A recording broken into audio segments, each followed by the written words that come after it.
السلام علیکم۔ یہ ایک بہت ہی پیاری سی کہانی ہے، تو برائے کرم اس کہانی کو آخر تک سنیے گا۔ راجن پور کے ایک گاؤں میں ایک بہت بڑا زمیندار رہتا تھا، جس کے صرف 2 بیٹے تھے، لیکن بیٹی کوئی نہ تھی۔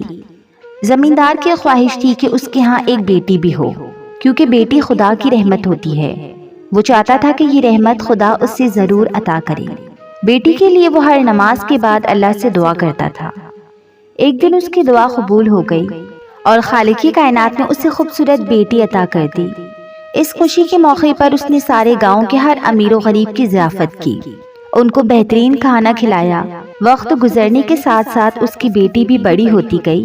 وہ اس قدر خوبصورت تھی کہ ہاتھ لگانے سے میلی ہو، آنکھیں چشم آہو جیسی سیاہ اور رنگ گلاب، چہرہ چاند کی مانند دھمکتا ہوا، جو ایک بار اس لڑکی کے چہرے پر نگاہ ڈالتا پھر نظر نہ ہٹاتا تھا۔ ماں باپ نے بہت لاڈ پیار سے پرورش کی۔ وہ اس کو شہزادی کہہ کر بلاتے، پھر اس کا نام شہزادی ہی پڑ گیا۔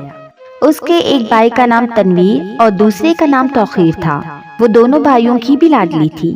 وہ سارا دن اپنے گھر کے بڑے سے آنگن میں کھیلتی تھی، تاہم اس کی ماں اسے گھر سے باہر بچوں کے ساتھ کھیلنے نہیں دیتی تھی۔ اس کے بھائی بڑے تھے، وہ اس سے پیار تو کرتے تھے مگر اس کے ساتھ کھیلتے نہیں تھے۔ وہ اکیلی ہی اپنے کھلونوں کے ساتھ دل بہلاتی رہتی۔ اس کی وجہ یہ تھی کہ ایک بار ایک بزرگ زمیندار کے گھر آئے تھے اور انہوں نے شہزادی کو دیکھ کر نصیحت کی تھی کہ اس بچی کو ہمیشہ گھر کے اندر ہی رکھنا، اس کو باہر مت جانے دینا، ورنہ اس کو کسی کی نظر لگ جائے گی۔ جب وہ ذرا بڑی ہوئی تو اکثر باہر جانے کی ضد کرتی اور ماں سے پوچھتی کہ آپ مجھے باہر کیوں نہیں جانے دیتی۔ ماں جواب دیتی، بیٹی تم خوبصورت ہو، خوبصورت چیزوں کو نظر لگ جاتی ہے، اور نظر اتنی بری چیز ہے کہ اگر یہ کسی درخت کو لگ جائے تو ہرا بھرا پیڑ بھی کملا جاتا ہے۔ بہرحال اس پابندی سے بچی مرجھانے لگی اور سرسوں کا پھول ہو گئی۔ طبیب کو بلوایا گیا۔ اس نے شہزادی کو دیکھ کر کہا کہ اس بچی کو اپنی ہم جھولیوں کے ساتھ ہنسنے کھیلنے کا موقع دیا جائے، ورنہ یہ ایسے ہی مرجھا کر ایک روز ختم ہو جائے گی۔ کون چاہتا ہے کہ اس کی نور نظر تنہائی کے عذاب سے ختم ہو جائے؟ سو زمیندار نے ایک دن بیٹی سے کہا، شہزادی تم باہر گھومنے پھرنے جانا چاہتی ہو تو تیار ہو جاؤ، میں آج خود تم کو کھیتوں میں گھمانے لے جاؤں گا۔ یہ سنتے ہی شہزادی کی خوشی کا کوئی ٹھکانہ نہ رہا اور وہ جلدی جلدی تیار ہو گئی۔ تیار ہو کر وہ اور بھی خوبصورت لگ رہی تھی۔ جب باپ اپنے جگر گوشہ کو کھیتوں کی سیر کروا رہا تھا، تب شہزادی کو کنویں پر کچھ لڑکیاں پانی بھرتی نظر آئیں۔ اس نے باپ سے کہا، بابا جان وہ دیکھو، لڑکیاں کنویں پر پانی بھر رہی ہیں، ان کے پاس چلیں۔ باپ نے اس کی بات مان لی۔ جب وہ لڑکیوں کے پاس پہنچی تو وہ اس کو دیکھ کر حیران رہ گئی اور آپس میں باتیں کرنے لگی کہ دیکھو یہ کتنی خوبصورت ہے، کیا تم مجھ سے بات کرو گی؟ میرا نام شہزادی ہے، میرے پاپا تمہارے گاؤں کے زمیندار ہیں۔ تبھی زمیندار قریب آ گیا تو شہزادی نے ان کو بتایا کہ یہ میرے بابا ہیں۔ لڑکیوں نے ادب سے جھک کر اس کے والد کو سلام کیا۔ زمیندار نے ان سے کہا کہ تم سب اپنے اور اپنے باپ کا نام بتاؤ۔ میرا نام رجو ہے اور میرا نام بلو، میں زینب ہوں اور یہ سمی۔ واہ کتنے اچھے نام ہیں تمہارے۔ پھر انہوں نے اپنے اپنے والد کے نام بھی باری باری بتا دیے۔ زمیندار کو تسلی ہو گئی کیونکہ وہ ان لڑکیوں کے گھرانوں کو جانتا تھا۔ تبھی شہزادی نے کہا، کیا تم لوگ میری سہیلیاں بنو گی؟ ہاں ہاں کیوں نہیں، وہ خوش ہو کر بولی۔ تبھی شہزادی ان سے گھل مل گئی۔ لڑکیاں آپس میں باتیں کرنے لگی اور ان سے کچھ دور زمیندار اپنے آموں کے باغ میں ٹہلتا رہا۔ وہ دوبارہ لڑکیوں کی طرف کھیت میں گیا اور اپنی بیٹی سے مخاطب ہوا، چلو شہزادی بیٹی، دیر ہو رہی ہے، تیری ماں انتظار کر رہی ہوگی۔ بابا جان بس ایک دن میں اپنی سہیلیوں کو گھر بلا لوں۔ اس نے لڑکیوں کی جانب اشارہ کیا، کیوں نہیں بیٹی، تم ان کو ضرور بلا لو اور خاطر تواضع بھی کرنا، یہ ہمارے مزاروں کی بیٹیاں ہیں۔ سنو لڑکیوں، کل تم سب ہمارے گھر آ جانا، زمیندار نے کہا۔ باپ کی اجازت ملنے پر شہزادی بہت خوش ہوئی۔ اب اس کو اس کی کم سن ہم جھولیاں مل گئی تھی، زندگی بے کیف نہیں رہی تھی۔ اگلے دن یہ تینوں لڑکیاں صاف ستھرے کپڑے پہن کر اور خوب تیار ہو کے زمیندار کے گھر شہزادی کی دعوت پر پہنچ گئیں۔ وہ تو پہلے ہی ان کے انتظار میں تھی۔ جب سہیلیوں کا جھرمیٹ اپنے گھر میں دیکھا تو پھولے نہیں سمائی، کیونکہ پہلی بار اس کی سہیلیاں گھر پر اس کو ملنے آئی تھی۔ वो बड़े चाव से उनको अपने कमरे में ले गई, खूब खिलाया पिलाया और पूछने लगी, क्या तुम रोजाना ही कुएं पर पानी भरने जाती हो? मेरे साथ सैर करने आमों के बाग में चलना, बड़ा मजा आएगा। अरे वहाँ तो जमींदार का राखी बैठा होता है, वो किसी को बाग में आने नहीं देता, रज्जो ने बताया।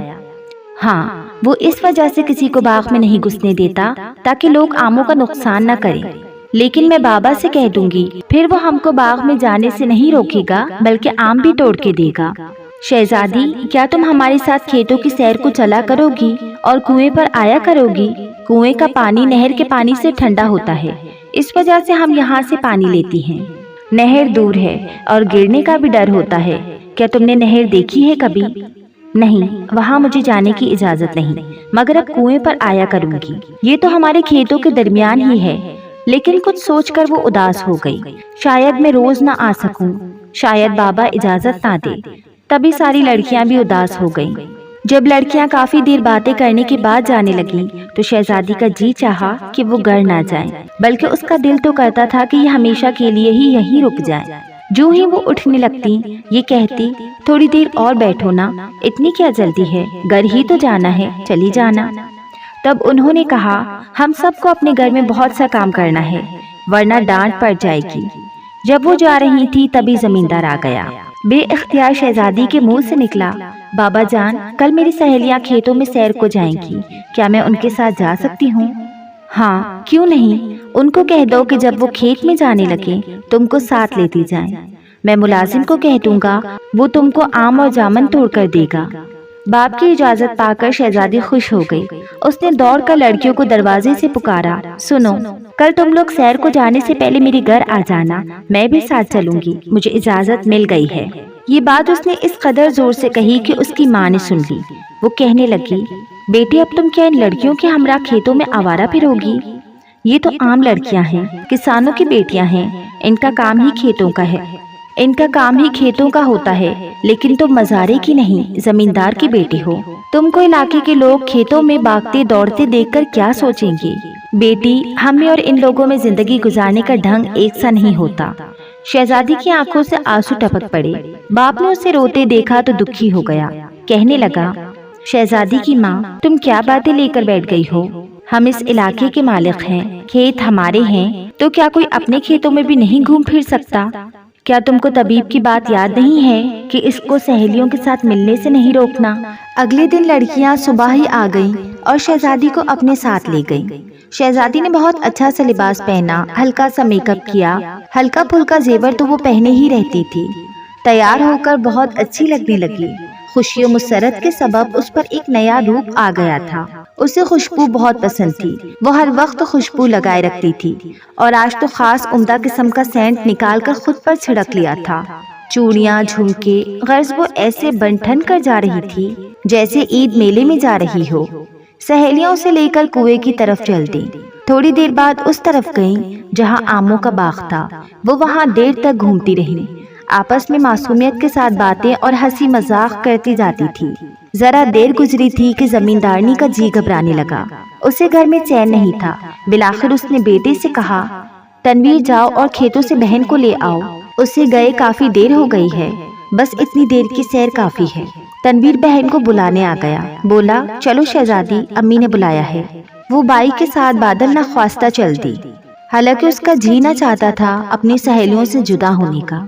2 दिन भी ना गुजरे थे कि एक रोज दोपहर को ये तीनों चारों लड़कियां फिर से शहजादी को लेने आ गईं। शहजादी तो जैसे इनकी राह तक रही थी। जमींदारनी बोली, लड़कियों, तुम बैठ जाओ, शहजादी नहा रही है। वो इसके इंतजार में बैठ गईं। जब वो नहा कर निकली और लड़कियों को बरामदे में बैठा पाया तो वो खुशी से खिल उठी। उसने कहा, संगियों, बस 1 मिनट और बैठो, मैं अभी तैयार होकर चलती हूँ। उसने जल्दी जल्दी गीले बालों में कंघा किया और हल्का सा मेकअप करके तैयार हो गई। उसने सितारों वाला खुस्सा निकाल कर पहना और खुशबू भी लगा ली थी। जब ये लड़कियां कुएं पर गईं तो उन्होंने देखा कि वहाँ 2 और लड़कियां पानी भर रही थी। इन लड़कियों ने इन्हें पहले कभी नहीं देखा था। क्या ये दूसरे गांव से पानी भरने आई हैं? ये यहाँ की तो नहीं है? रज्जो बोली, अरे भाई, किसी के घर मेहमान आई होंगी। वो सब आपस में बातों में महू थी कि अचानक से वो लड़कियां गायब हो गईं। किसी ने भी उनको गायब होते नहीं देखा कि किस तरफ गईं। हाँ, मगर शहजादी ने उन्हें गायब होते हुए देख लिया था, क्योंकि वो मुसलसल उन लड़कियों पर ही नजर जमाए हुए थी। वो जहाँ खड़ी थी वहाँ ही अचानक गायब हो गई थी। तभी वो कुछ परेशान हो गई, लेकिन उसने किसी से कुछ नहीं कहा। इस दौर में आबादी ज्यादा ना थी, तभी आमतौर पर जगहें सुनसान नजर आती थी। जिस जगह शहजादी अपनी सहेलियों के साथ घूम रही थी वो भी सुनसान ही थी। यहाँ पहले एक पुराना कब्रिस्तान हुआ करता था। वो काफी देर अपनी सहेलियों के साथ उसी जगह फिरती रही। फिर यहाँ उसका जी परेशान होने लगा। ये सब घूम फिर कर दोबारा कुएं के मुंडेर पर आ गई। यहाँ उन्होंने रहट से पानी पिया और घर जाने को तैयार हो गई, मगर शहजादी ने कहा कि मैं अभी घर नहीं जाऊंगी, तुम लोग जाओ। ये सुनकर लड़कियों ने हैरत से उसको देखा। शहजादी, क्या तुम अकेली ही यहाँ बैठी रहोगी? तुम साथ चलो, वरना तुम्हारी अम्मी नाराज होंगी। हम तुमको तुम्हारे घर पहुँचाकर अपने घर को जाएंगे। मैंने कहा ना, तुम लोग चली जाओ, अभी मैं नहीं जाऊंगी। क्या मैं कोई छोटी सी बच्ची हूँ जो अकेली घर नहीं जा पाऊंगी और रास्ते में खो जाऊंगी? उसके लहजे में ऐसी सख्ती थी कि चारों लड़कियां सहम गईं और उसको वहां छोड़कर चली गईं, क्योंकि शहजादी कह रही थी कि मैंने अभी उन दोनों लड़कियों से मिलना है जो अभी कुएं से पानी लेने आई थी। मुझे पता है वो यहाँ दोबारा जरूर आएंगी। देखो तो, उनके चले जाने के बाद भी उनकी कितनी अच्छी खुशबू यहाँ हर तरफ फैली हुई है। ऐसी बहकी बहकी बातें सुनकर उसकी सहेलियां डर गई। उन्होंने सोचा कि जाने इसको क्या हुआ है, कहीं पत्थर ही ना उठाकर मार दे। जमींदार की लड़की है, इन अमीर लड़कियों के मिजाजों का क्या एतबार। वो समझदार थी, लिहाजा अपने घर जाने की बजाय शहजादी के घर आ गई और उनकी माँ से कहा, खाला जी, आपकी बेटी वहाँ कुएं के पास पड़े मोढ़े पर बैठी है, वो हमारे साथ नहीं आई। क्यों नहीं आई? क्या वो तुमसे नाराज हो गई है? जमींदारनी ने पूछा। ऐसी बात नहीं, खबर नहीं वो क्यों वहाँ बैठना चाहती है। वो कहती है कि वो दूसरी दो लड़कियों का इंतजार कर रही है। अभी ये बात हो रही थी कि शहजादी के वालिद और भाई भी आ गए। बाप ने पूछा, क्या बात है, शहजादी कहाँ है? उन्होंने जमींदार से भी वही कहा जो उसकी बीवी से कहा था। तभी दोनों बाप बेटे शहजादी को देखने कुएं की तरफ चल पड़े। शहजादी वहाँ बैठी हुई थी। क्या हुआ बेटी, यहाँ अकेली क्यों बैठी हो? घर क्यों नहीं जाती हो? आप लोग क्यों आ गए मुझे लेने? मैंने अभी नहीं जाना, आप जाओ, मैं खुद आ जाऊंगी, उसने कहा। लेकिन बेटी, तुम्हारी सहेलियां तो चली गई हैं, अब यहाँ तुम्हारा अकेले बैठना ठीक नहीं, चलो हमारे साथ। ये सुनते ही शहजादी को गुस्सा आ गया और गुस्सीली लहजे में बोली, बाबा जान जाओ यहाँ से, मैं नहीं जाऊंगी, चले जाओ तुम। वो उसके तेवर देखकर बहुत परेशान हो गए कि इसे क्या हो गया। लहजा इतना बदला हुआ है और आंखों में अजब से गजब ना की थी। पहले तो ऐसा कभी नहीं हुआ था। भाई ने भी मनाया कि चलो बहना, चलो घर, मगर वो नहीं मानी। तो दोनों ने जबरदस्ती उसे पकड़कर घर की तरफ ले जाना शुरू कर दिया, लेकिन उसने कदम उठाने से इनकार कर दिया। तब वालिद साहब ने उसे उठाकर कंधे पर डाल लिया। वो रास्ते में रोती, चिल्लाती और टांगे चलाती जाती थी, मगर बाप ने परवाह ना की और घर ले आया। माँ ने बेटी की ऐसी हालत देखी तो रोने लगी। शहजादी गुस्से में खुद को बाप से छुड़ाकर अपने कमरे की तरफ भागी। वो कहती जाती थी कि बाबा जाने मुझे क्या हो रहा है, मेरी तबीयत खराब हो रही है, मुझे कुछ हो रहा है। जमींदार साहब घबराकर तबीब को बुलाने चले गए। तबीब साहब भी आ गए, लड़की को गौर से देखा, फिर बोले, दवा दे देता हूँ, कुछ अफाका हो जाएगा, लेकिन बात कोई और लगती है और इस मर्ज की दवा मेरे पास नहीं है। आप किसी आलिम को बुलवाकर दम वगैरह भी करवा लीजिए, क्योंकि इसका चेहरा और आंखें बता रही हैं कि लड़की ने किसी सख्त जगह पर पैर धर लिए हैं। ये बातें उन्होंने जमींदार को घर से बाहर आकर कही। जमींदार के पैरों तले जमीन निकल गई। वो समझ गया कि तबीब का मतलब ये है कि लड़की पर कुछ आसेब वगैरह का साया हो गया है। अब शहजादी का ये हाल कि सब ने उसको जबरदस्ती काबू कर रखा था, और वो थी कि खुद को छुड़ाकर बाहर की सिमत दौड़ लगाना चाहती थी, जैसे कोई उसे अपनी जानिब खींच रहा हो। आखिर उन्होंने 9-10 बरस की इस बच्ची को कमरे में बंद कर दिया। शहजादी ने दरवाजा पीटना शुरू कर दिया।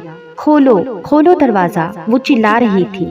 साथ ही उसके गले से अजीबोगरीब आवाजें निकल रही थी। चारों लड़कियों की जबानी सारे गांव को इस किस्से का पता चल गया। हर एक की जबान पर एक ही फिक्रा था कि जमींदार की लड़की पर जिन आ गया है। मारे डर के कोई उनके घर की तरफ न जाता था। अलबत्ता मस्जिद के इमाम साहब और एक नेक बुजुर्ग उनके घर आए। लड़की बदसतूर कमरे में बंद थी। उन्होंने आकर दरवाजा खुलवाया। شہزادی بے ہوش پڑی تھی، اس کی آنکھیں اوپر کو چڑھی ہوئی تھی، صورت بگڑی ہوئی اور منہ سے جاگ نکل رہا تھا، ہاتھ پاؤں اکڑے ہوئے، سر کے بال اجڑے ہوئے تھے۔ کوئی نہیں کہہ سکتا تھا کہ یہ وہی خوبصورت شہزادی ہے، وہ کسی صورت انسان میں لگتی تھی۔